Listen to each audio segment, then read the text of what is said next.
Un violent incendie s'est déclaré dans un immeuble d'habitation, ce mardi matin.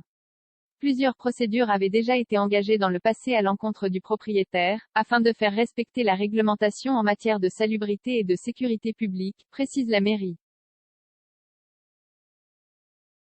Le bilan, toujours provisoire, est lourd. Ce mardi matin, une personne est décédée et une autre au moins a été grièvement blessée après qu'elles se sont défenestrées d'un immeuble de Saint-Nazaire. Vers 6h30, un violent incendie s'est en effet déclaré au deuxième étage de ce bâtiment d'habitation. Une centaine de sapeurs-pompiers et 55 engins, au plus fort de l'intervention, ont réussi à circonscrire les flammes, 4 heures plus tard. Ce mardi après-midi, alors qu'une enquête est en cours et que l'émotion est vive dans le quartier, la gestion de cet immeuble privé de la rue de Pornichet, une ancienne boucherie composée de 15 appartements, est pointée du doigt.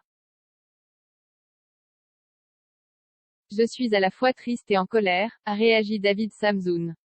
Car selon le maire PS de Saint-Nazaire, plusieurs procédures ont déjà été engagées dans le passé à l'encontre du propriétaire, afin de faire respecter la réglementation en matière de salubrité et de sécurité publique à l'intérieur de cet immeuble. Incivilité, suroccupation. Depuis 2017, le propriétaire, qui a été mis en garde à vue ce mardi, aurait été enjoint de réaliser différents travaux, notamment après un arrêté préfectoral après un constat d'insalubrité, pour l'ensemble des logements. Il y a quelques mois, un procès-verbal de mise en demeure lui avait aussi été adressé pour effectuer diverses opérations, une mise en sécurisation de l'installation électrique notamment, ce qui avait été fait selon la mairie. Les services municipaux avaient aussi dû intervenir à la suite d'une situation d'accumulation de déchets dans un logement. Les mesures prises par la ville et un signalement en juin n'ont pour autant pas pu empêcher cette catastrophe et je le regrette avec force, poursuit David Samzoun. Cet immeuble, qui proposait des studios meublés, était aussi déjà connu des autorités et du voisinage pour des problèmes d'incivilité, de suroccupation, de trafic ou de nuisance.